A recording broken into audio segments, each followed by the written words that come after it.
পঞ্চগড়ের সীমান্ত দিয়ে ১২ বাংলাদেশি ও ৪ ভারতীয় নাগরিক সহ ১৬ জনকে পুশিন করেছে ভারতীয় সীমান্তরক্ষী বাহিনী বিএসএফ।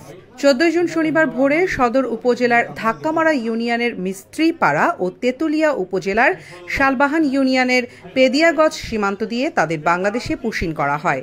আইনি প্রক্রিয়া শেষে বাংলাদেশি নাগরিকদের পরিবারের সদস্যদের কাছে ও ভারতীয় নাগরিকদের নিজ দেশে ফেরত পাঠানো হবে বলে জানিয়েছে বিজিবি।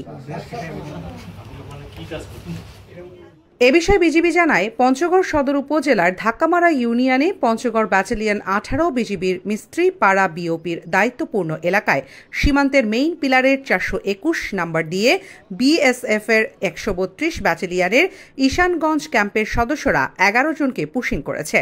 তাদের মধ্যে ৭ জন বাংলাদেশি ও ৪ জন ভারতীয় নাগরিক। এর মধ্যে পুরুষ ৪ জন, মহিলা ৩ জন, শিশু ৪ জন। পরে তাদের উপজেলা মাগুরা ইউনিয়নের রজলি বাজার এলাকা থেকে স্থানীয়দের সহযোগিতায় আটক করে বিজিবি। আটক বাংলাদেশিদের পরিচয় নিশ্চিত হয়ে আইনি প্রক্রিয়া শেষে পরিবারের সদস্যদের কাছে ফেরত দেওয়া হবে। আর ভারতীয় নাগরিকদের নিজ দেশে ফেরতের ব্যাপারে বিএসএফ এর সাথে যোগাযোগ করা হচ্ছে।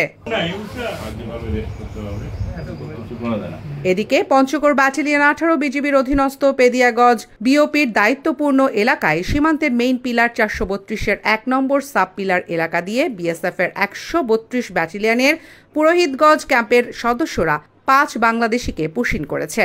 পরে তাদের ৮০০ গজ বাংলাদেশের অভ্যন্তর দক্ষিণ পেদিয়াগজ এলাকা থেকে ৫ জনকে আটক করেছে বিজিবি। তারা বর্তমানে বিজিবির হেফাজতে রয়েছে। তেঁতুলিয়া উপজেলায় আটক ৫ জনের বাড়ি যশোর জেলায়। তাদের মধ্যে এক নারী গর্ভবতী থাকায় তাকে তেঁতুলিয়া স্বাস্থ্য কমপ্লেক্সে ভর্তি করা হয়েছে।